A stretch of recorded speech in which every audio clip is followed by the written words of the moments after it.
Have you ever won an argument that never actually happened? Maybe you're driving, taking a shower, trying to sleep, and suddenly a conversation begins inside your head. Someone says something, you respond perfectly. They look shocked. You win. The argument is over, except none of it was real. No one was there, no words were spoken, and yet the emotions felt completely real.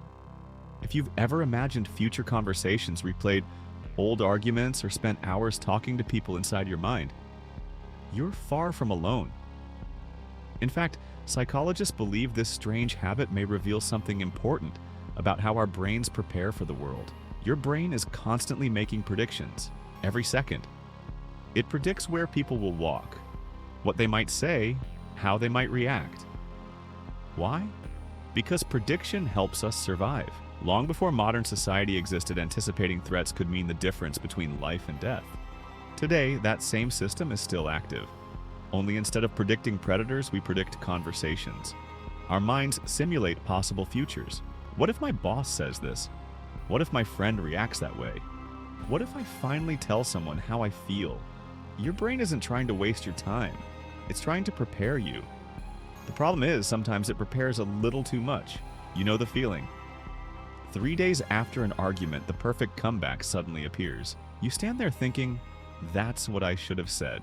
This experience is so common that the internet has given it countless jokes and memes. But why does it happen? Because emotions interfere with thinking. During real arguments, your brain becomes emotionally activated. Heart rate increases, stress hormones rise, and logical thinking becomes harder. Later, when you're calm, your brain revisits the situation. Now it has access to better responses, smarter responses, the responses you wish you had in the moment.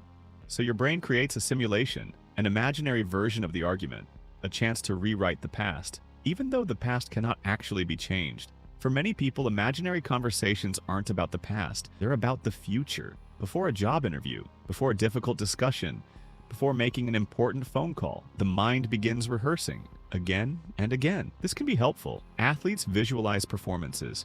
Speakers rehearse presentations. Preparation increases confidence. But anxiety often takes preparation too far.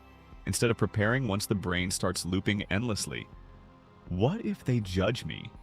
What if I say the wrong thing? What if everything goes badly? The conversation becomes a movie playing repeatedly inside the mind. Not because the person is weak, because the brain is desperately trying to avoid uncertainty. Sometimes the person in the imaginary conversation isn't even present in our lives anymore. It might be an old friend, a former partner, a parent, someone who hurt us years ago. Yet somehow we're still talking to them. Psychologists believe unfinished emotional experiences often remain active in memory. The brain seeks closure. It wants the conversation to end properly.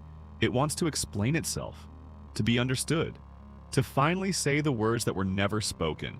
And so the conversation continues internally. Not because we're obsessed, but because part of us still wants resolution. In fact, talking internally is one of the ways humans think. Your inner voice helps organize thoughts, practice responses, solve problems, reflect on experiences. The issue isn't having imaginary conversations. The issue is when they become impossible to stop. When one argument steals hours of your day. When every interaction becomes overanalyzed. When your mind becomes trapped in endless rehearsals. That's when the habit shifts from preparation to rumination. And rumination rarely provides answers. It simply repeats the same questions. What your imaginary arguments may reveal. Interestingly, the people who imagine conversations most often are frequently people who care deeply. They care about relationships, about being understood, about saying the right thing, about avoiding mistakes. Their minds aren't creating conversations because they're strange. Their minds are trying to solve emotional problems, trying to protect them from rejection, embarrassment, conflict, or regret. The imaginary argument is often less about the other person and more about your own fears. So the next time you catch yourself having a full conversation with someone who isn't even there, know this: your brain isn't malfunctioning. It's doing what human brains have always done.